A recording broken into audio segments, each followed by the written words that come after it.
Hi, everybody. I'm David Rhodes, Education Director for the Fire Department Instructors Conference, and I've got two very distinguished guests and longtime friends with me today, and we're going to be talking about something new at FDIC 2026, which is our new high-rise, mid-rise symposium. And joining me today is the director of that symposium, the one and only, Mr. Jack Murphy. Hello, Jack.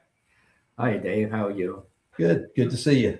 Good, We're also joined by one of the premier high-rise guys in the world. He is the one and only Brent Brooks, who will also be receiving the Instructor of the Year award at FDIC 2026 during opening ceremony. So welcome, Brent Brooks. Thank you. And Brent, you're getting started in a brand new job over the last couple of weeks. So tell us a little bit about that.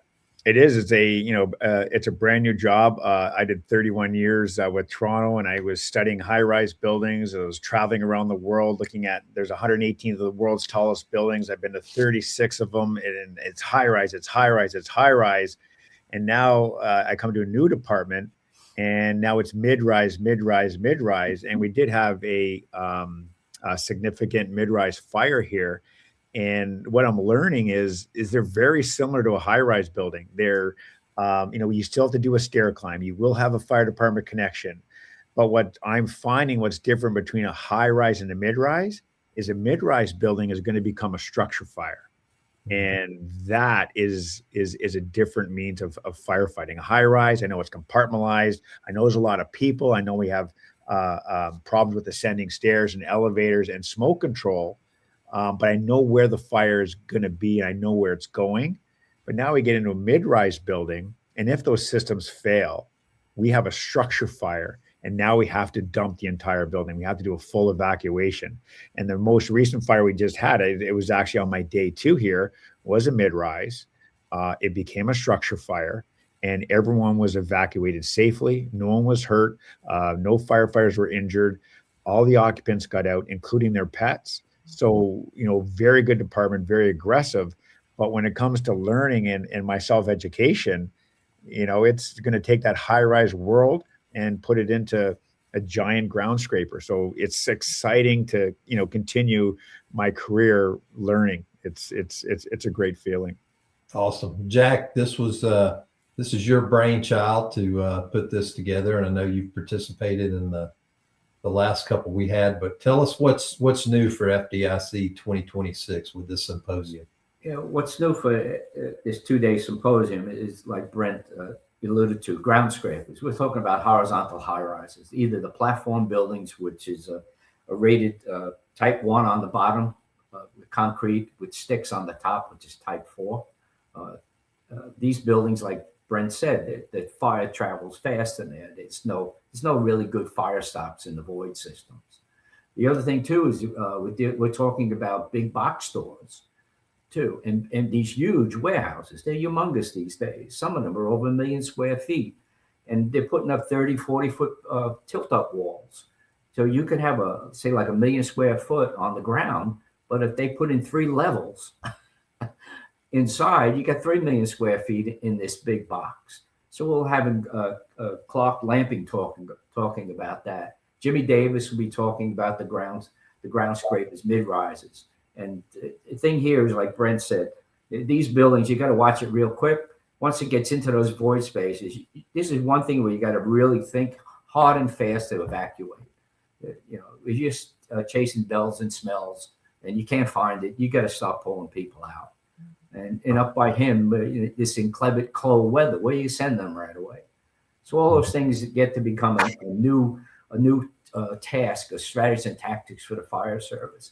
We're also going to take a look at these buildings going up, born, sick, and dying, the whole life cycle of that. So Jerry Tracy pulled in Jim Kane. Jim is a retired FDNY guy, but he's also the lead safety person for Turner Construction.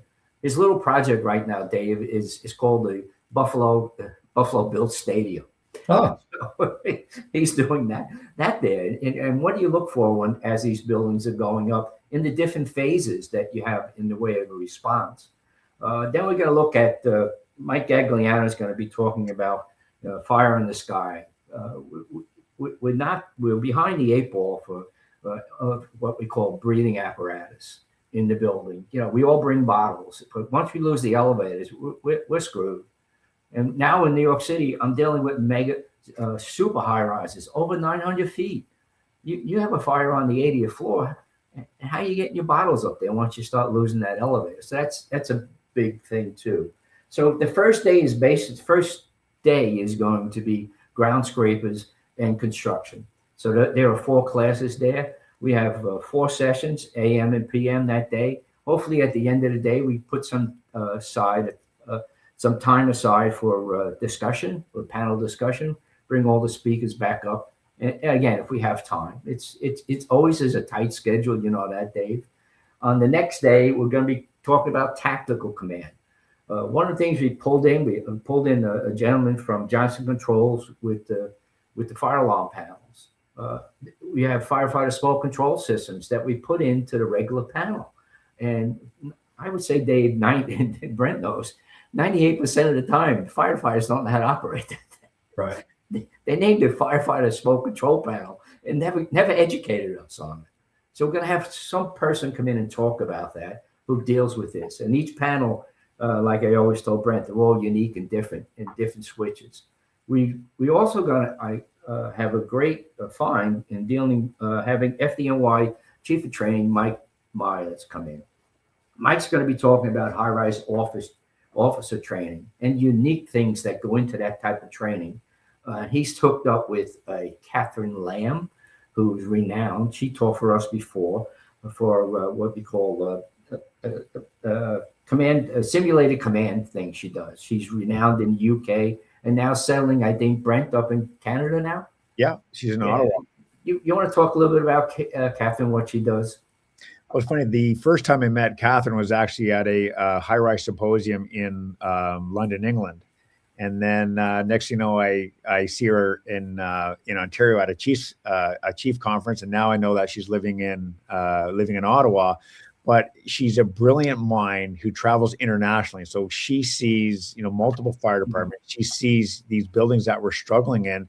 But when we look at this, international conference and we have international speakers, she's bringing that perspective. So the buildings like the Shard and the Gherkin and unique buildings from the UK, and she's bringing that here to FDIC. So the symposium, is that international flavor, different perspectives. It's going to be really exciting.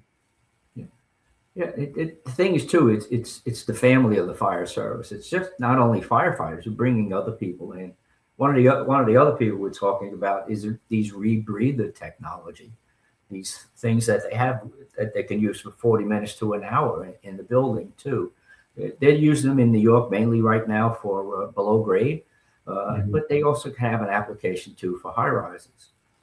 In the afternoon, on that day, we're going to be talking about the World Trade Center, legacy codes and struggles for change by our technical editor, our good friend, Glenn Corbett and Charles Jennings out of John Jay College in New York City. What has transpired since we gave testimony in 2002 before NIST? There are some things that have come into the code. There are a lot of things out there that have not caught up to what I call passing in the codes. And our attitude is basically, in these high-rise buildings, we can't be trading off. They have to have balanced fire protection. In the life cycle of the building, particularly when it's going on to alterations, I might have a fully occupied building and maybe 5 floors that they're all putting alterations. I have to keep in place the other people there with the fire alarm system, sprinklers, fire alarm panels, things like that. So they'll be talking about those things. The other one is the role of a fire safety director. One of the things that we've been doing this in New York City since '73, there are probably about 4 or 5 places in the United States that have a fire safety director in the buildings. And one of the big things that we looked at too is with a high-rise task force with the NFPA, we came up with professional qualifications for a fire safety director, not only in high rises, but when we have the Indianapolis 500 there, there's over 250,000 people there. Do you have a designated person who's a safety person for that day or that whole time too? So it expanded beyond high rises, went into malls, stadiums, and things of that nature. Also, we'll have another gentleman coming, a retired lieutenant out of Maryland, Hopkins, who deals with National Sprinkler Association. So Terran will be talking about the challenges with standpipes in the building. And not only that in the high rise, but the mid rise too. And last but not least, we'll have Brent coming up. Brent will be the anchor at the end. So you want to talk about your program, Brent?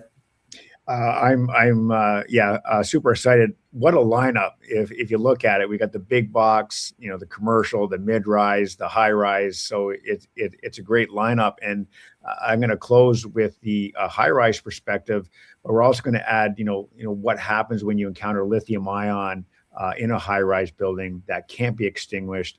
And when you get a fire like that, we are firefighters, but we become smoke fighters when it comes to lithium ion in high-rise buildings. So I'm excited to share that perspective. Two significant fires that have happened in the exact same building, dealing with lithium ion, and we're going to talk about those fires in my presentation, how we combated it, and certainly we're going to talk about the lessons learned and share that. Awesome. Well, it's the Mid-Rise, High-Rise Symposium, Monday, April 20th and 22nd.